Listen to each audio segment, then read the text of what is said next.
How are you doing, everybody? Welcome into the SFS channel and a new series that we're starting here, Dynasty Saturdays, where I'll be posting a Dynasty in-season content piece here every single week from now until the rest of the 2022 season. So this week we have our Dynasty tiers and rankings for the running backs and wide receiver positions.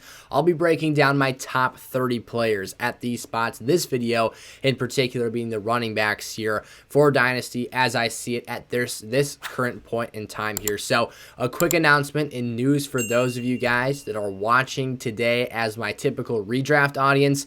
If you do not play Dynasty Fantasy Football, you absolutely need to do so. You're missing out. Once you start playing Dynasty, your whole fantasy football world changes. You become a better redraft player. Dynasty is so fun, from pick trading and just in-depth long-term analysis. It's a totally different environment here and gives you a lot more perspective when playing your other leagues. So trust me on this. If you're looking for some resources to get you started, head down in the description of today's episode and join the community Discord server. I'm happy to facilitate setting up leagues for next year and getting those drafts going, getting you guys involved in this awesome function of fantasy. So with that being said, that was a long intro, but the first Dynasty content in season here for 2022. Let's get started. Alrighty, here we go. So before we dive into today's episode, I'm going to break down the tiers very quickly, explain how these are different from our typical week-long rankings tiers, and then of course talk through my criteria for these rankings here. So first and foremost, when ranking these players and positions,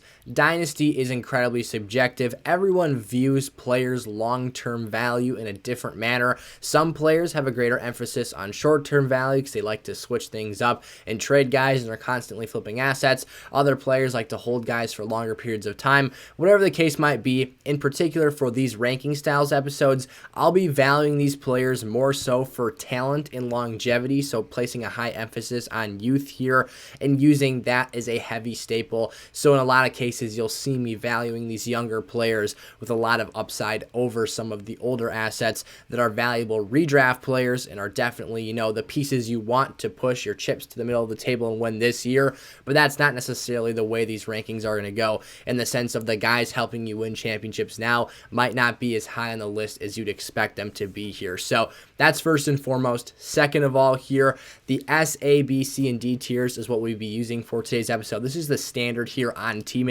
Maker.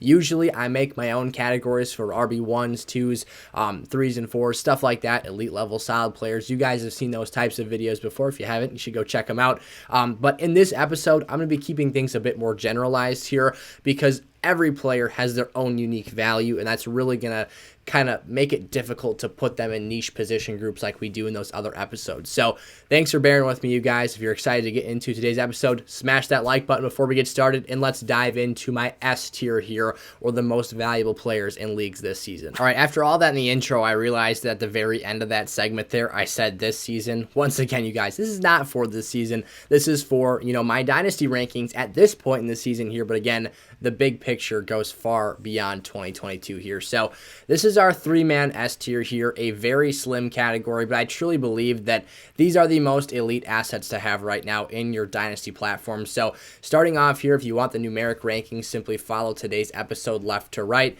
starting with Jonathan Taylor, who is still my running back one for Dynasty leagues at this point in the year. Now, he is only the redraft RB32 right now. He's been struggling a bit out of the gates. He had an awesome week one, and then this Colts offense really started sputtering and became, I believe they are currently the lowest scoring offense in the entire National Football League. So we're going to need a big rebound and bounce back in terms of that perspective, but this is still a 23-year-old pure workhorse running back who brings every element to the table that you're looking for. Youth is there. You've got the ability to be a high-volume workhorse running back. You've got yourself an offense that is predicated on the run game and is more so built on that side of the ball and that facet of the offensive attack as opposed to being a passing offense. So I love the situation here. That's something we dive into a little bit more in terms of running back play, just because the shelf life is a bit shorter, but Jonathan Taylor defends his position here for now as the RB1 in Dynasty. Next up, Saquon Barkley has surged up my rankings since this offseason. Now, we still were fairly high on Saquon coming into this year, but he definitely re-solidified himself as a top Dynasty asset in leagues after his immense start to this year. Now, of course, of the three players in this tier, his shelf life is kind of the fullest eaten up to this point. He's really had injury struggles, and that's been the main knock on him to this point in his career. However, he's been holding those off to this point. He suffered a minor shoulder injury against the Packers last week in week 4. Excuse me, that was week 5. And now coming into week 6, he's off the injury report. So showing some durability here, of course. You've got an insanely explosive running back in his age 25 season. This is his 5th season in the National Football League. He will be an impending free agent, so definitely the situational change is something to be thinking about here. But again, the athletic check marks are all there in terms of explosiveness, workhorse capabilities, being used in that fashion again this season, and being a dynamic presence in the rushing and receiving game. There's still a good 3-4 solid years of RB1 hopeful production in line for Saquon. That's why he still stands at this point on the rankings. And then Breece Hall, baby, welcome to the S tier. He has officially asserted himself and broken out into this tier here for Dynasty leagues. He's the RB6 right now in fantasy scoring for PPR leagues in 2022, and it is just week 6 here. He's been balling out in both phases of the game, checking both boxes in terms of being an efficient receiving threat as well as a highly capable rushing threat as well. He's supplanted Michael Carter in that backfield. He's done everything that our wildest expectations here could have been for him, and despite the fact that the Jets offense was the biggest concern here, they seem to be taking steps forward. So situationally in year 1, it looks like we're in a positive trend here. If you invested into Breece Hall, good job for you. Was definitely, in terms of one quarterback dynasty leagues, the 1.01 pick in those formats this offseason, and rightfully so. It looks like things are panning out and playing out here, and especially in a weaker quarterback class as well. He might as well have been the 1.1 pick in those leagues as well. So let's move into our A tier here. All right, here we go. So I've got quite the thick A tier. This is a massive group of 7 players that I all believe kind of occupy this plateaued territory here. Now, the reasoning for this, you can make the argument that Christian McCaffrey or DeAndre Swift, potentially, depending on your views about Najee Harris, maybe he could go in the S tier as well, but I made the choice to push them below here and not include them in that category. Now, the reasoning for keeping Christian McCaffrey out here is this is currently his 6th season in the National Football League. He is the PPR running back 5 right now. He's healthy. He's doing the things that we hoped he could do to start off this season. However, longevity is a bit of a problem for me. This is a player that I don't have the utmost level of confidence in his durability long term here, and I'm not so sure how many great seasons we have left in the tank for Christian McCaffrey. His smaller stature, his underwhelming BMI, all of these things that are potential risk factors have played out the last couple of seasons now. However, when he's out there, he gives us those high level of productivity games. So he is an elite redraft running back. However, I have my reservations about holding on to him as a long-term mainstay staple in your dynasty lineups. So just something to think about. Of course, if you're going for the ship this year and trying to contend, you love having Christian McCaffrey on your team. But again, like I said, emphasis on youth here, and overall situation again for this running back position is something I'll talk about a bit heavier with this group than I will with the receivers. However, he has had 3 20-plus touch games this year. He seems to be doing good. And while he's had a couple of stints on the injury report, he hasn't had anything too serious there. So for DeAndre Swift, arguably could have him above Christian McCaffrey here, could potentially, like I said, slide him into that S tier depending on your thoughts and beliefs about him. However, my biggest concern with Swift has been his health, and that has yet again been an issue to start this year. In his first 2 NFL seasons, this is a player who has played 13 games in each year. Now, remember, 2021, there is an added game, so missing 3 games his rookie season, 4 games his sophomore season. Now you're into, the quote-unquote junior year here, season 3 for DeAndre Swift. And you've got a guy who's already missed 2 games, and it's currently week 6, and we're not seeing him because of a bye week as well. So, there's been some talk about, and a lot of anti-DeAndre Swift conversation in my redraft video saying the man is glass, this and that. And, while I am a DeAndre Swift fan, he's an absolutely phenomenally productive running back when on the football field. That has been his knock to this point. So, for me, availability is a skill and is a trait that we look for in fantasy football. And I love DeAndre Swift. Like I said, I think he's a top 5 PPR running back when he's on the football field. But that's been the problem here. And unfortunately for him, he does have another very very good running back in his backfield that vultures some goal line carries and is very productive when he's out of that lineup. So Najee Harris here, diving into our 6th ranked running back for today. If you're keeping track that way, he would have been higher had this situation not absolutely collapsed and fallen upon itself this year, as well as the fact that Najee coming into the National Football League was a bit of an older rookie. So you've got a guy in just year 2 here who is already 24 years of age. Next year, you'll be moving into year 3, his age 25 season. So it seems like the shelf life is already a bit fast-tracked for Najee. Now, you can talk about college work and stuff like that. That all matters and factors into this situation here, but this is a guy that also led the National Football League in touches in his rookie year and is now seeing significant decreases in opportunities due to his obviously atrocious offense. So this has been, a problem for me this season. We worried about this a little bit in draft time for redraft leagues this year. I didn't think it would nearly have this level of precedence over his overall 2022 outcome, but it's been a rocky start to this year. Again, he is young. He does have a 3-down skill set. He has a phenomenal traits in terms of his pass catching ability, his power run ability, his workhorse goal line potential capability. He checks every box that you're looking for here. Again, the situation is just pretty rough here, and he is a little bit of an older back for his current status in terms of his experience in the NFL. So moving into Austin Eckler here, this is an elite running back in the scope and prism of this year. He's bounced back and proven that he can continue to put up high-level numbers for our lineups here. The issue is just that this is a season 6 running back entering into just next season will be his year 7 and age 28 year. And for a smaller running back, a guy who doesn't necessarily have all of the physical traits we look for in running back in terms of being a guy who, yes, while he is the pound-for-pound strongest player in the league, or at least he was a couple of years ago. I remember seeing that oddball stat out there. He doesn't have that workhorse BMI of about 30 or so that we're looking for. So, you've kind of seen that played out through his career. He is near a 20 touch count per game basis in terms of his overall opportunity and usage, but a lot of that comes in the receiving game. They don't really want to pound the rock with Austin. They'd love to get him 12 rushes and 7 catches if they can and have him between 17 and 19 touches. Never really a guy that's going to have more than a couple games a year go for that really 25 plus touch count, just because I don't think they think his body can stand up to it. Now, not arguing or saying that he can't be a phenomenal player here, but I am saying that I do worry with these physical limitations to an extent here. Again, there are outliers, and for some extent of what it's worth mentioning here, CMC and Austin Eckler have been exceptions to some of these rules that we have for dynasty running backs and that have been established over time here throughout the dynasty community. So for Eckler, again, great player, but looking into his age 28 season in year 7 here in 2023, things to be thinking about, potentially more so of an asset for contending teams versus rebuilding dynasty teams. At 8 here, Javonte Williams, quite the opposite. So this is a name that, if you are a team that looks like you're not going to be in contention this year, you've got Austin Eckler on your lineups, maybe try and work something out with the Javonte Williams owner. You got a guy who just torn his ACL. It's a very bad situation to be in, but a 22-year-old running back, still extremely young, capable of bouncing back and having himself hopefully eventually a better offense. Now, it's been a disaster so far in Denver, but Javonte Williams is like the picturesque running back right now. Such a physical player, can catch the football very clean in space and be a very smooth runner with the football out there as well.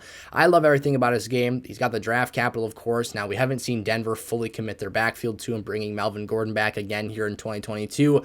However, we'll see how long that continues to be a trend here. So I'm hoping eventually Javonte can be cut loose as a 3-down workhorse for this team next season. Might be a little bit shaky as well, just for the fact that you're going to have that recovery season of the ACL. I never really feel super confident investing, at least from a redraft perspective, into running backs coming off of ACL injuries, but Javonte's still someone in a dynasty lens I'm very comfortable with having on my team as a roster investment. Nick Chubb right now, the running back 1 or 2, depending on your scoring format. He's the standard RB1, the PPR running back 2. Now, he's been balling out this season, but yet again, we've got ourselves another veteran running back, and this isn't to say that these guys are like dropping off a cliff or anything like that. He's in a fantastic situation with a great offensive line, and as long as the Browns keep him on this team, he's going to be a top 12 player at this position. So a very valuable have here for dynasty format, someone that you definitely want to have around on your teams. And despite the fact that he's not catching a high volume of passes and being super explosive in that phase of the game, he is giving you extremely explosive rushing attempts. Again, a very, very good natural runner of the football with a phenomenal O-line. Deshaun Watson coming back eventually essentially hopefully makes this offense even more high caliber and just really putting points on the board and giving everyone this opportunity the chance to score points. So Chubb, my RB9. Joe Mixon's my running back 10 for Dynasty right now. He is a workhorse and what is supposed to be a high-powered offense. Now, there are a lot of miles on these tires. They have been using him in a workhorse fashion for some time now in Cincinnati. However, he just keeps on plugging away. Now, this is year 6, another one of what we've talked through. McCaffrey today, Eckler, and Joe Mixon. That is already 3 players from the 2017 running back draft class, one of the best in recent memory here. But for Joe Mixon, it's really just going to be his ability to stay healthy here. He's been able to do that so far this season. He did that last season. He was honestly more plagued with this in the earlier phase of his career. So now it's just all about Cincinnati getting back on track. Unfortunately, he's stuck behind a pretty porous offensive line. However, schematically, I think there are some things they can tweak here to try and take advantage of that and make this a bit of a better opportunity for Joe to produce in this season and obviously going forward here, but still barely hangs on to the cusp of being a tier A running back. Let's get into the B tier now. Alrighty, again, as I talked through in the intro and beginning portion of today's episode, I am definitely going to be extremely high on youth and long-term upside in this video, and that's reflected here in the B tier with Ken Walker, who hasn't, at the time of recording this episode, even recorded his first career start. Having him as my RB11 over a guy like Dalvin Cook, Alvin Kamara, or Derrick Henry. However, to note, for those of you that might be watching this, say a month after I post this, this is being recorded week 6 of the 2022 NFL season. This is the night before week 6 Sunday slate of games gets kicked off. So you've got yourself the situation where Ken Walker is supposed to be getting his first start here against Arizona, expecting him to do very well in that game. So what I love about Ken Walker, we'll talk about this. What's exciting, because we don't have much actual productivity to talk about here, is we can talk through a little bit of prospect analysis here. So we've got ourselves a player with a phenomenal stature, 31.2 overall BMI, so checks the boxes in terms of having some other running backs that are a bit lighter in the loafers, your Elijah Mitchells of the world, and guys that might not be able to hang on to a heavy touch count on their their NFL teams. Although that, again, there is exceptions to that rule. Clyde Edwards-Helaire is someone who crosses that territory, despite the fact that he's like a 5'8" player. So he's just a thick little guy down there. So Ken Walker here, he's got the size that checks out. He's got 98th percentile speed as well, running a 4.38 40-yard dash. He's incredibly explosive. And right now, Seattle's offense is the 7th ranked scoring team in the league. So love the situation and opportunity for a second-round draft pick here, and a guy that should really be cut loose here as a running back 1 and workhorse for this team going forward. I could see him being a league-winning player for dynasty teams that are in contention, redraft teams as well. And if you've got him on your roster as a rebuilding team, you're feeling pretty good about your asset management here, as he has definitely ascended in value here over the last week and a half or so. Now, Dalvin Cook here, diving into my RB12. So this is definitely more of a contending team. These next 3 guys, I won't keep harping on this, but these are guys that are RB1s, top 12 running backs in this current day and age of fantasy football. But their time, they've reached their apex. Let's put it that way. These are players that are no longer ascending assets. I think that at best, they've plateaued here. We've even seen some relative decline with these players. And plain and simple, you're probably looking to move off of them if you're in a situation where you are not contending, because come this time next season, you could be looking at players with, obviously a whole offseason of question marks ahead of us. You might not know what happened looking back in 12 months from now. So Dalvin Cook, another 2017 running back, as is Alvin Kamara here. He is, like I said, probably a sell high, especially after week 5, after having such a big matchup. He struggled early in the year. Very solid player, very explosive running back, but you've got more and more presence of Alexander Mattison and his use in this offense. So just a player I'd be looking to move off of unless you're a contender. Alvin Kamara as well. Probably he's coming off a massive week 5 return as well against Seattle. Looking to move off of him. It's a Saints offense that's in a rebuild right now. I don't see him getting out of this team anytime soon. So I think you're going to be kind of trapped with what he is with that offense right now. A Jameis Winston-led football team, not necessarily the most dependable situation in the world here. Derrick Henry in his 7th season, so even a little bit older than those other 2 running backs. He is still being used as a workhorse running back. What I did find interesting, though, that from 2021, he does have a 7% decrease in his snap count percentage, so they're giving him a little bit more breaks this year. Again, he's pushing towards that age 30 marker.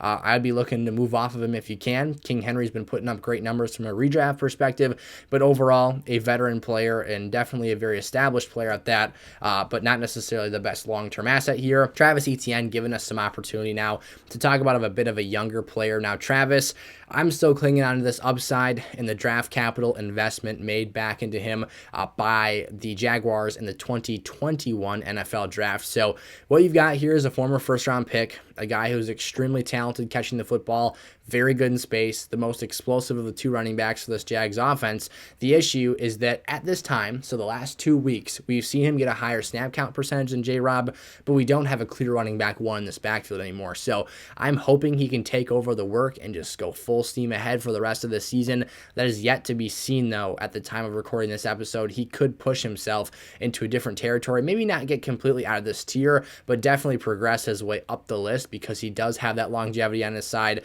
this being just his second NFL season. And then for J.K. Dobbins, this is a tough one for him. He's kind of going through the situation right now Javonte Williams is going to be going through next year. So 2021, J.K. tears his ACL. 2022 is kind of the bounce back, get right year. He's available to us, but he's not necessarily 100% of himself. And we've seen that here this season so far with him playing 50% or fewer of the team's snap share in each of the games he's played, just 3 of them to this point in time. So he needs touchdowns to be productive. He's not a super high volume pass catcher as well. That holds him back a little bit. I am a fan of J.K. Dobbins though, from a, not even a dynasty perspective, just liking him as a player. I think he's insanely explosive and talented, but the health is a concern. I think it hampers his ceiling for this season, and the situation isn't necessarily ideal either in Baltimore right now. Just having somewhat of a committee style approach, it does, limit what he can do in terms of lineup contribution. So it's a nice young piece to have. May not necessarily ever reach his fullest potential, though, just because of the breaks he's gotten to this point in his career. All right, into the running back C tier. These are the 17th through 23rd ranked backs that I have. The last tier, the D tier, will be the final group we talk about after this tier wraps up. Now, again, put this into context here. The D tier is not poor players. Of course, there is quite the drop-off at the running back position. However, we're just using generalization here from the tier maker default settings because I think it applies, again, better to Dynasty because as you've seen throughout today's episode, there are a lot of different varying situations and outlooks for each of these players among common tiers. So stuff to talk about here and consider. So Josh Jacobs, our first ranked player in this tier, again, number 17 overall. Now you could make the case for him to bump up to the B tier after watching the first month and a half of this NFL season. The reason I keep him down here, though, despite the fact that he's absolutely balling right now, he does not have long-term ties to the Las Vegas Raiders. They declined his fifth year option. I would expect them now, after seeing what he's done the first 5 weeks of the year, to re-sign him. I think that's in their best interest. He's running like a madman right now, being a very vital function of this offense. They really need him. It's kind of him, the Devontae Adams show, and then Darren Waller and Hunter Renfrow have been banged up, and you've got yourself Mac Hollins, the big giraffe out there that's running around and having footballs bounce off his face mask, try and make plays, and that's not working out too hot for this team. So overall, I think that Josh Jacobs, from a dynasty lens as well, is best suited to stay with this team. You've got a guy in Zamir White right now, not really infringing upon his touch load, or even at times suiting up to play games. So for Jacobs, you've still got a player 25 years or so entering into next season. Youth is on his side, has been catching more passes this year. He's starting to check more boxes than he did early in his career. But again, that lack of long-term commitment and stability from an organization can be a little bit scary for dynasty owners. That's why I have him down here. Leonard Fournette right now, another sixth year, 2017 running back, actually the 4th overall pick in that draft. Lenny's a contend now player. This is a guy that has Rashad White, I'm not going to say nipping at his heels, but he is using up more and more of the offensive snap share as the season progresses, and this is starting to be more of a 1-2 punch than it is truly a workhorse role for Leonard Fournette. So I would caution owners who are looking to hold him into next season to be aware of that, because that's something that's going to be at play here. And with, Fournette being on this team, a 27-year-old player entering into year 28 next year, again, not that he's going to fall off a cliff, but it is important to be mindful of these things and be aware of the situation at play. So for Fournette, he does have a guy who was just drafted in the 3rd round by his team on the roster, making plays, being involved in the receiving game. Stuff to keep your eye on here. Dameon Pierce. Now, the reason he isn't higher, because like I said, I do view youth to a great extent here, but the draft capital investment by Houston still wasn't high enough for me to truly get all the way on board with him.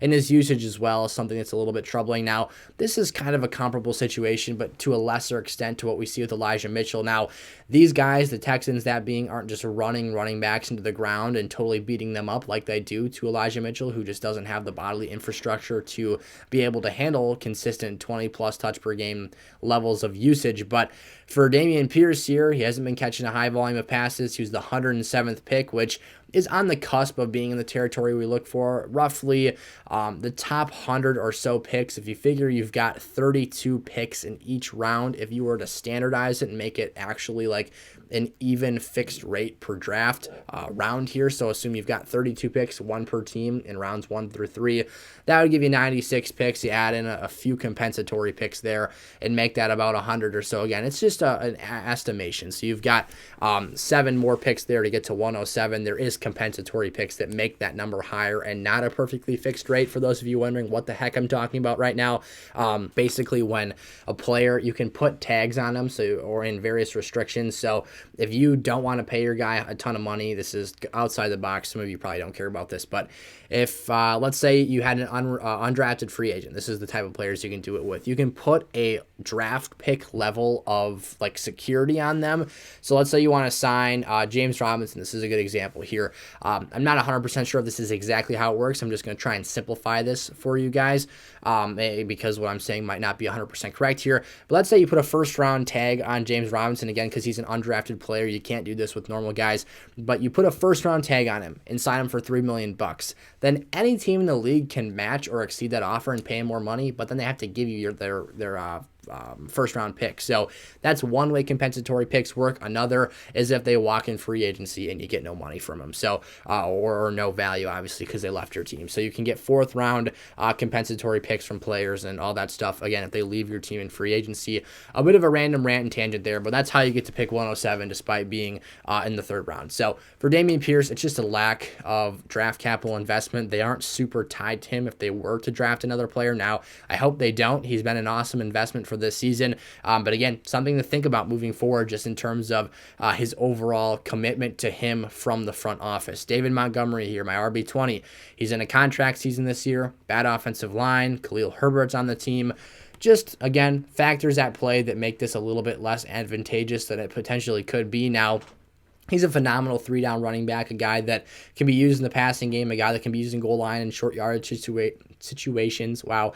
And it's just overall a solid running back too from a year-to-year redraft perspective, but things could change. You never know where he might be next year. If Chicago finds that they really like themselves some Khalil Herbert and they let him walk for cheap and decide to draft the backup or handcuff option to Herbert in next year's draft, Montgomery could be on the streets. Now, Chicago loves their running backs. I wouldn't be shocked to see him be brought back here, but as Herbert continues to progress in this offense and get more of an understanding of the playbook, not saying that he doesn't right now, but just simply being more acclimated with this football team, the coaching staff might pull down Montgomery's workload a little bit and make this more of a 60-40 split than we've seen it be. Montgomery, historically, the last 3 years, has had a very high snap count percentage in terms of his team's usage of him and opportunity share in the Bears offense. So things I'm keeping an eye on there. A.J. Dillon and Aaron Jones. Tough to know what to do with these two players. You've got a guy in Aaron Jones who is in the second season of his fresh 4-year contract. So just a little bit over 2.5 years left on that deal. Now, the question is, does he make it to the end of that contract or not? We will see. Probably depends on Aaron Rodgers' health, or not his health, but his retirement status, of course. And then you've got A.J. Dillon, who got really nice second-round draft capital put into him by the Packers back in 2020, but just hasn't materialized into a super dominant fantasy player. So, of course, he would be, per se, if Aaron Jones went out of the lineup and you had A.J. Dillon take over this team as a pure workhorse running back for an extended period of time. But just right now, with them splitting carries and touches and opportunities, they're kind of cannibalizing each other's fantasy value to an extent. I know Aaron Jones is still solid in redraft, but especially from a dynasty perspective, it really does fog up the glass here and make this quite the interesting read. Then you've got Miles Sanders. So I actually didn't realize this about Miles Sanders, but he actually kind of is an undersized running back in terms of his overall BMI. Now he has decent raw size, but he isn't the biggest back in the world. Now he may have bulked up a little bit this offseason, and that number may not be reflected in his listing in the like obviously wherever they put him in ESPN, NFL.com, all that stuff. However, he stayed healthy this year. We're finally seeing him take the lead of this backfield. He's had his best snap count percentage this year since 2020. So all nice things to see. That was in just 12 games as well. This is year 4 with Philadelphia, so the same issue as David Montgomery. Doesn't have any long-term security yet from the team, but he's in a good situation on a very good rushing attack. But the one knock right now is he's in a low-volume offense in terms of giving him passing opportunities to playmake out of the backfield, but not a super fluid pass catcher as well, so that knock could equally go back at Miles Sanders as well. All right, in our final tier for today, if you guys are enjoying, smash that like button, subscribe if you're around here again. Please play Dynasty Fantasy Football, you guys. It's so much fun, and you will not regret it. So check out Dynasty. Use these tiers or other sources and resources that you have at your disposal to get yourself set up to play. It's super, super fun stuff. Of course, those of you that have Dynasty questions for me that are playing leagues right now, put that stuff in the comment section below. I'm happy to help you out, or at least give you my thoughts on your team situations, trades, lineup advice, whatever it is. Just let me know down there. So Clyde Edwards-Helaire starting off this tier. I was pretty close to putting him in the tier above, but realistically, I just see him as a streaky player. I don't really know what I'm going to get from Clyde in a given game, and he's shown, the ability to be a respectable playmaker for an offense. But again, what does that really mean on a game-to-game basis for Kansas City? He's not a workhorse running back. His opportunities are not enough to be that type of a player or to have him designated with that level of respect. So, Clyde's a former first-round pick. He checks the draft capital investment marker. But aside from that, and yes, he does have the requisite BMI that you're looking for. His overall body composition is very good. But again, he's a thick little guy down there running around in the football field. So it's just kind of a crapshoot, to be honest, with Clyde Edwards-Helaire in any given season. And you've got him getting less than a 50% snap share in 80% of the games for Kansas City this season. And this is year 3 now. So I would anticipate, if that's what things are now, especially not having a super significant guy stealing touches from in the backfield, that's just the way things are going to be here going forward. So now we've got Ramondre Stevenson here, who could be the runaway RB1 for this Patriots team. So you've got Damian Harris, who actually barely misses the tiers for today's video. You can see him down there. Actually, it looks like I've got a couple of duplicates in here. My bad for that. Kind of funny. We've got 2 Damian Harrises and 2 B-Robs down there. Maybe some other players. You guys can point that out. I'm not going to spend the time looking at that. But Stevenson. So you've got Harris going down with a hamstring issue. And now Ramondre, who is the running back, highest on the depth chart with the longest remaining tenure on his contract. Again, Damian Harris being a free agent this offseason, could potentially take over the lead role for this team next year. So we know Bill Belichick. He is a cheap mother effer, and he does not like to pay his players premium value. So if Damian Harris is looking for some money and gets a little too full of himself here, Bill Belichick could easily say, walk yourself on out the door, son, because Ramondre Stevenson is the lead back now. So he's got roughly 1 to 2 games here to prove himself as the starter for 60 minutes. He is the most well-rounded player that gives the Patriots the best opportunity to win football games. Now, this is still going to be a 60-40 split or so, maybe even a 65-35 split when Harris comes back, because actually before the injury, Harris was a 60-40 split player. On the 40% side of things, with Stevenson seeing more playing time, but not necessarily the goal line carries for fantasy. So this is all a present day situation that we're dealing with now. Stevenson was an older rookie, so that does play a factor here to an extent. But if he gets a lead running back role for 2.5 seasons moving forward until the end of his rookie contract, that's a win in my book, and definitely a valuable player here as our 24th ranked Dynasty running back here, actually our 25th ranked Dynasty running back.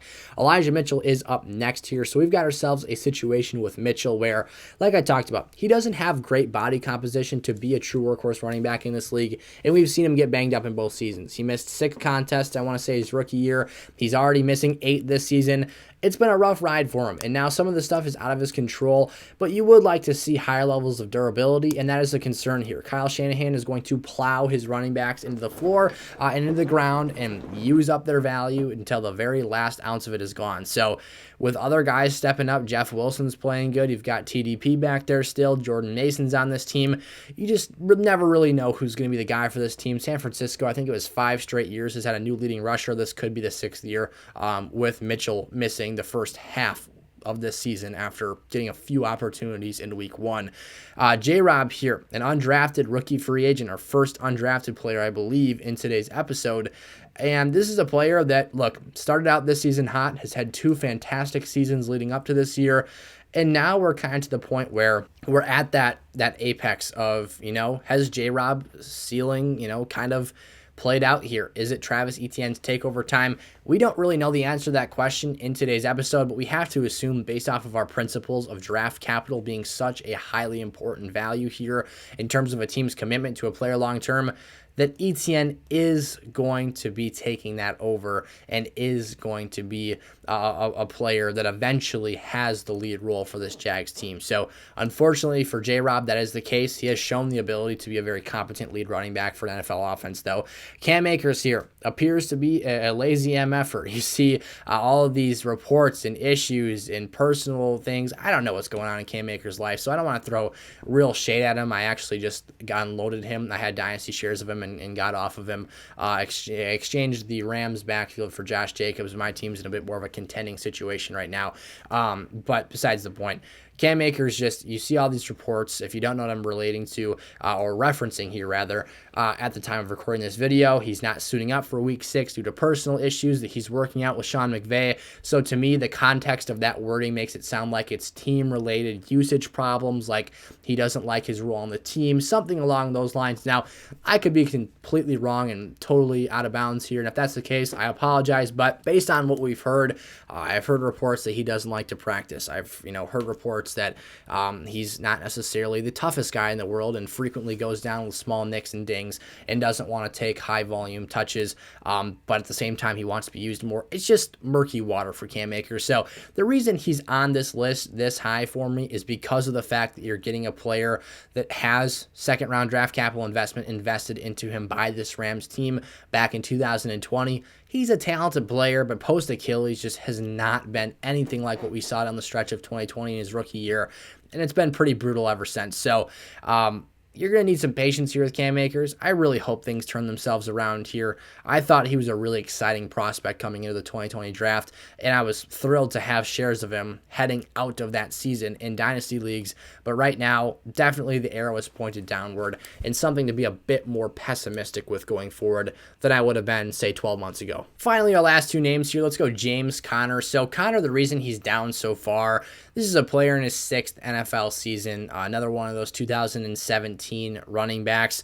He's struggling to stay healthy right now. That's the trend that we saw in 2020. 2021, thankfully, he bounced back a little bit and was able to show us that with the Cardinals, he could be a 3-down player. But now in Arizona, getting nicked up and dinged, you're seeing more and more Eno Benjamin. This is a guy who I think he's on his last relevant contract right now, to be completely frank. The Cardinals signed him to a 3-year deal this offseason, which will sign him and extend him through his age 30 season. So after this point in time, I don't really see him making a big splash as a fantasy relevant player to a great extent anywhere else. So we're towards the end for James Conner here. I think that, again, I don't mean to sound super dramatic here. He's from the 2017 class, which is a class that we've just talked about a handful of other names, and I seem to be much more negative towards Conner here, but it's just the reality of the situation. We've seen him get banged up and bruised. For being a larger guy, it's kind of surprising. He's had ankle injuries right now. He's dealing with some ribs.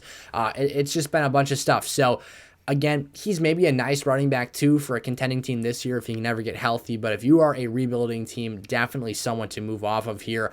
And then finally, Brian Robinson, B-Rob, the 98th overall pick from this last year's draft, just barely making that rough estimation of our draft capital number here. This is a rookie running back. The reason I bring that up, still don't have a super solid picture on him yet. Hasn't been super efficient in his first 2 games back from the gunshot wound he sustained over the summer. Now, it's been 6 weeks. Not going to, throw shade at the guy for coming back on the field and playing tackle football after sustaining that injury. It was so cool to see him get in the end zone this past week, score a touchdown, and be the lead running back for this team. It sounds like Ron Rivera has been making some remarks to wanting to get Gibson back involved in this offense a little bit more. He also just barely missed the cut here. This is year 3 for Gibson, and if they don't really like his role on this team, and B-Rob establishes himself as the lead back 100% going forward. Now, obviously, he's going to have a role in this offense, but the point being, Brian, his first ever NFL career start here, 17 rushes, 60 yards, 3.5 yards per carry. Again, not super efficient, not involved in the passing game, but he is a big bruising back. He is a physical player. He had a couple nice runs, but again, just a younger player in this offense. I shouldn't say he's a younger player because he is 23 and a half years old as a rookie, and actually does have kind of an underwhelming BMI. I will give him an exception, though, because he is 224 pounds. However, he is 6'2", so you have to be about 233 to meet that 30-ish marker. We're looking at 30 and a half or so. That's our tiers for today. Those are our top 30 running backs for Dynasty Fantasy Football at this current point in time. Again, keeping things very general and broad here. Just want to talk through some long-term outlooks for these players, why I value guys over the others, and so on and so forth. Again, Dynasty is so subjective. I'm not going to be offended if you guys disagree with my take. It's something that, I could have Jonathan Taylor as my RB1 and someone else could have him as their RB3. Like, that's just how it goes in Dynasty. Everyone has a slight difference in their evaluation of players. And really what's unique to everyone's team is that some guys are in compete mode, some guys are in the middle ground, they're not really sure yet at this point in the season, and some guys are already in all-out tank formation. So for me, like I said, I placed a great priority and value on youth and longevity in today's episode, but situation does matter, productivity does matter. There's such a compilation of things that contribute to a Dynasty player's relevant value. So if you enjoyed today's episode, smash that like button, subscribe if you're new around here. I appreciate you guys for stopping in, and I will see you in our next Dynasty Saturday episodes next week. Go check out our wide receivers tiers as well before you head on out, and let's have a great week this week, guys. See you later. Peace out.